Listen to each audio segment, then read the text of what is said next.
Hello, my name is Nicole. I'm with the Family Liberation Front, and today we are going to talk about the Kentucky Ombudsman's Office for CHFS. Let's get straight into it. Here is the address for the Ombudsman's Office. You can just type in Kentucky CHFS Ombudsman.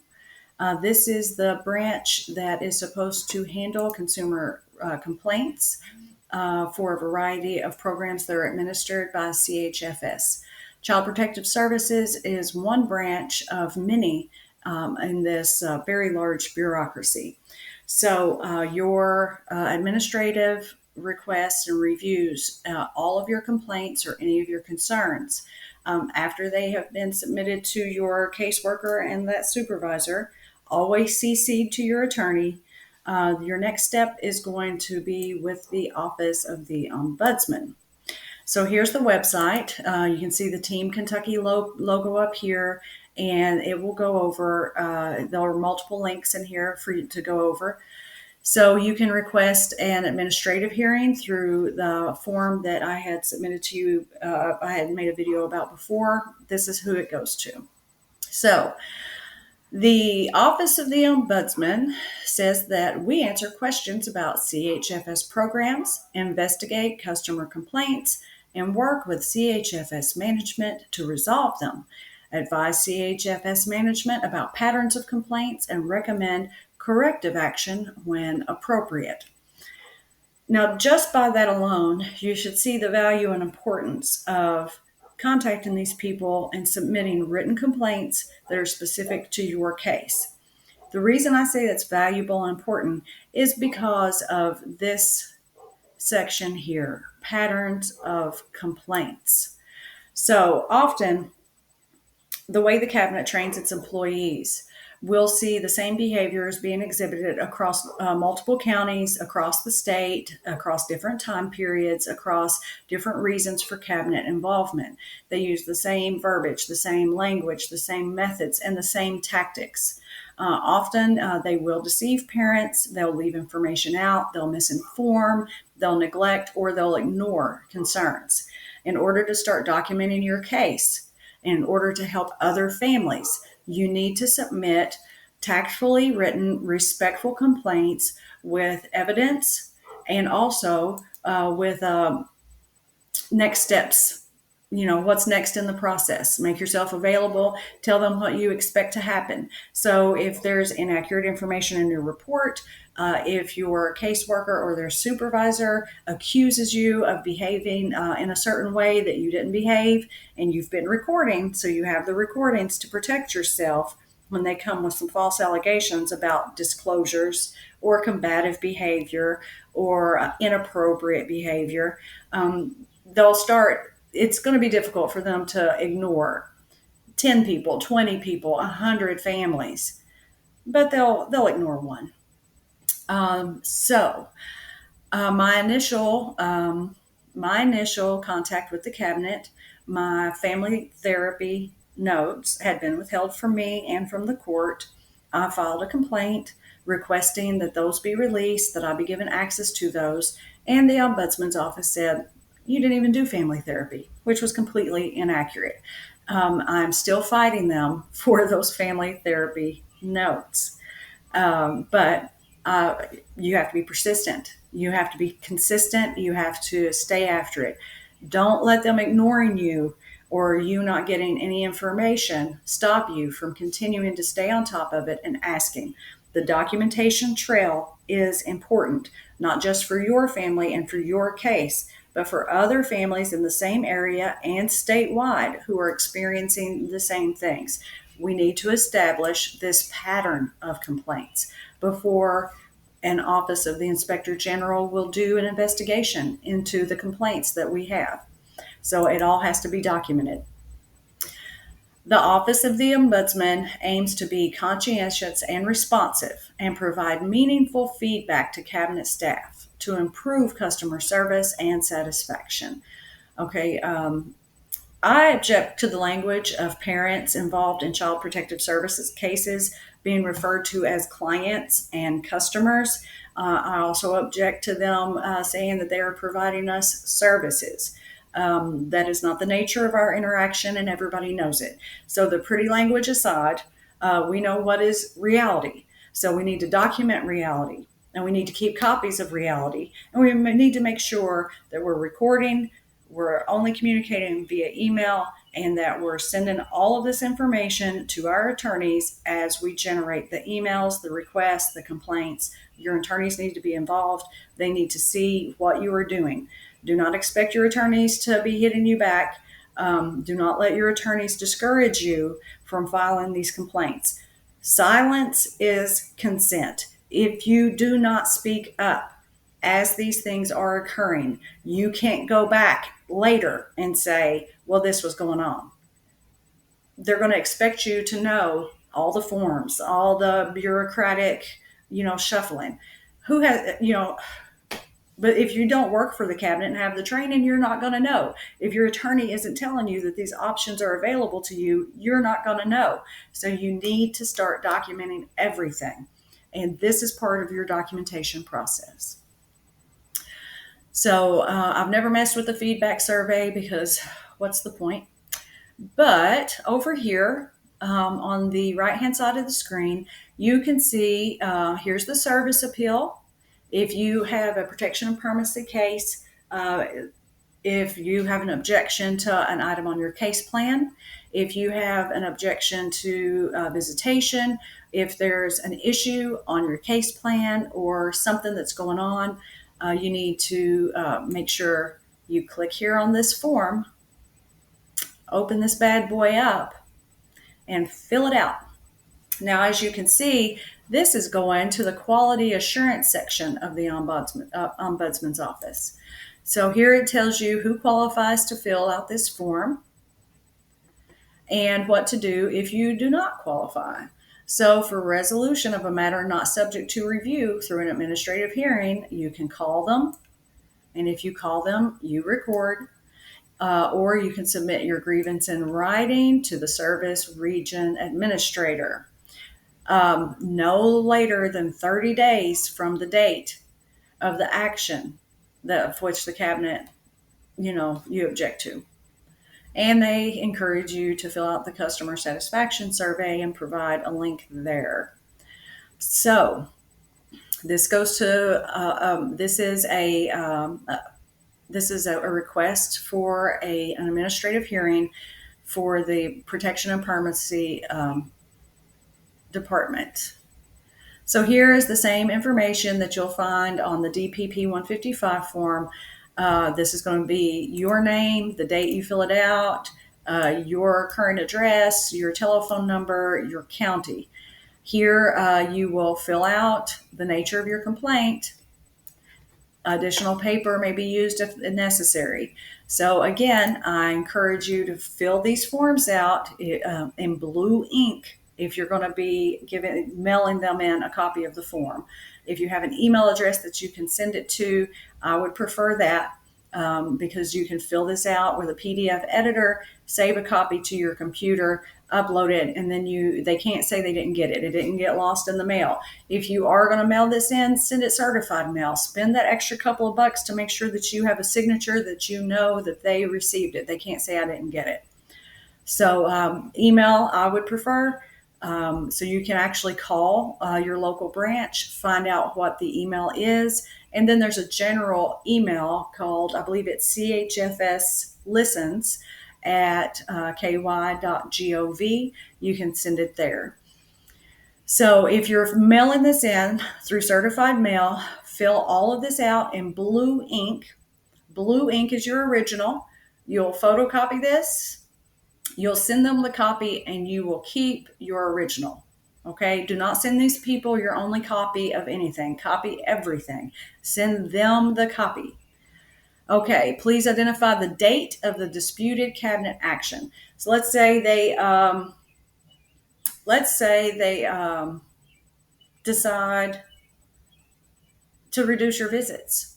And they say, oh, it's because you behaved inappropriately during the office visit because we heard you say this to your child. You were asking your child questions about bruises or about whatever excuse they give. Make them be specific. Send it. Ask for the specific reason for their action in email from your caseworker. For example, I requested access to my children's medical records, records that have been denied to me from the beginning of this case wrongfully. I'm entitled to this information. And after being ignored, I would say 8 emails in, I went ahead and started making requests from from the hospital where my children are normally treated, their pediatricians group. And when they contacted me back, I gave them the hospital records department. I gave them the contact information for the caseworker. I had already supplied my request to her. She had ignored it for the better part of 3 months. She denied my access. And the reason she denied my access was because of my inappropriate behavior and accused me of changing the contact information of a provider from the foster family to my contact information. This, of course, is impossible. It's a very flimsy, very weak excuse.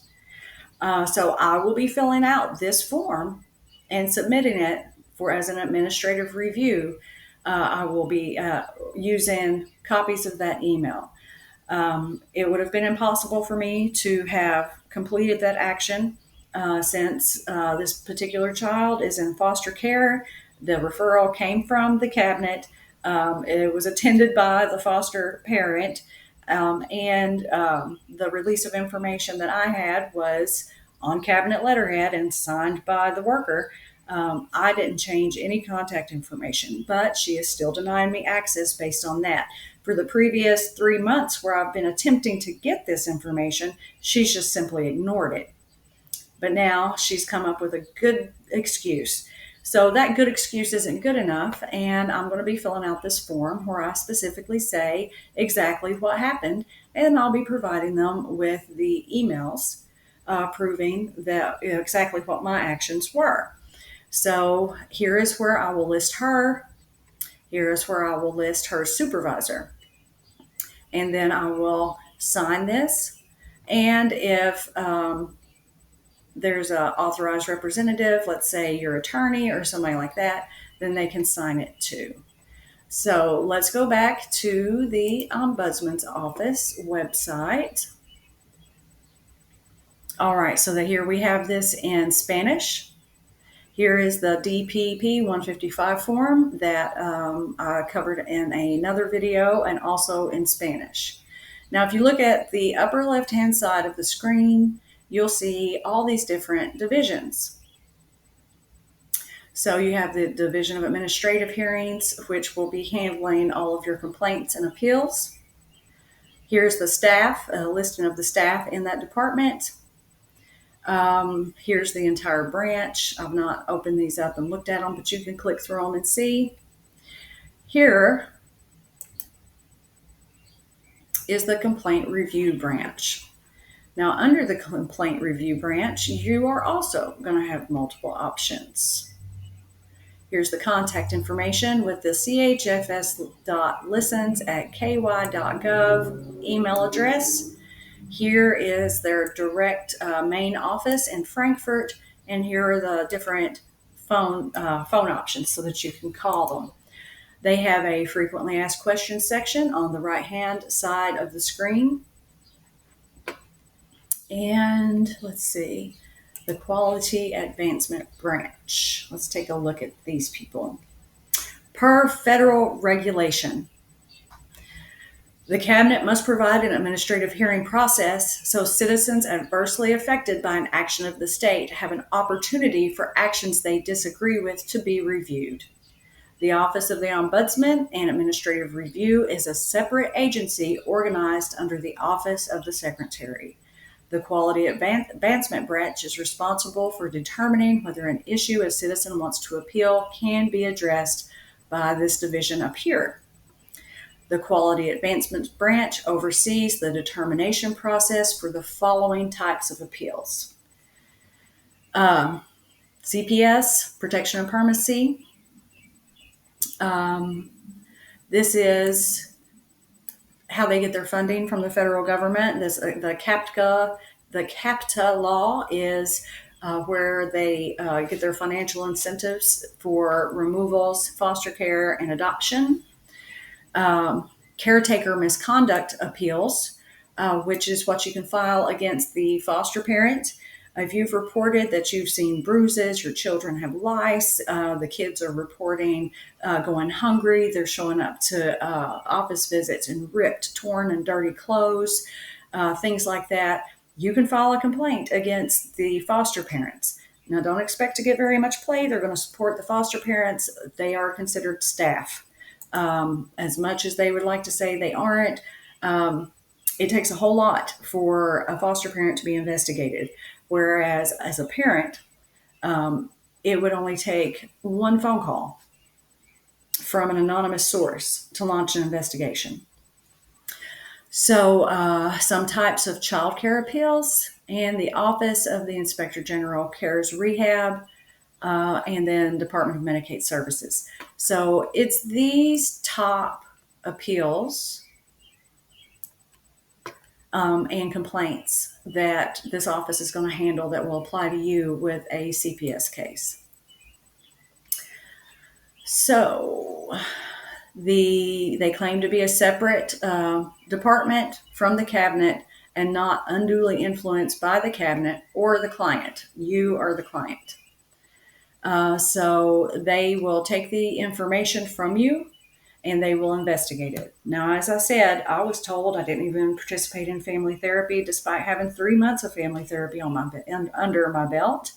But I've continued to file these. I've continued to challenge the false information that's being supplied to me and to the judge in the case. And I continue to request documentation. You know, as we went over in our Parents' Rights and Responsibilities pamphlet, you do have the right to know about your children's medical and mental health. You do have the right to consent to treatments, to be informed, and to attend these appointments. I have been denied all of these rights without cause just because they can. So I know that's happening to other families. I've talked to other families. It seems to be par for the course. So we need to be getting these forms filled out. We need to be contacting the Ombudsman's Office. We need to be naming these caseworkers by name and being very specific with our complaints. If you have multiple children and there's a different complaint for each child, fill out one form per child with the complaint. That way they can't say, it just got lost in the shuffle. One of the tactics that they commonly use is if you send them a list of complaints, they will address one complaint and ignore everything else. And then it's virtually impossible for them to get a response from them. Sending repeated emails and making repeated complaints about the same topic will get you labeled as being harassing, as being aggressive, as behaving inappropriately. And it's very frustrating for you. So keep it short, keep them brief, no emotion, no name calling, supply the facts. And if you're having one issue with one child, put that one issue with that one child in these appeals, in these complaints. If it is 2 children and each child, you're having a different issue with the cabinet or with their foster parent, you need to fill out a separate complaint with that evidence specific to that complaint, specific to that appeal for each one. Now, if that results in multiple hearings, so be it. But they can't just address one thing that you've complained about, ignore the rest of it, and then penalize you down the road as being harassing because you continue to follow up on everything that they ignored. And that's my tips for today about the Kentucky Ombudsman's Office.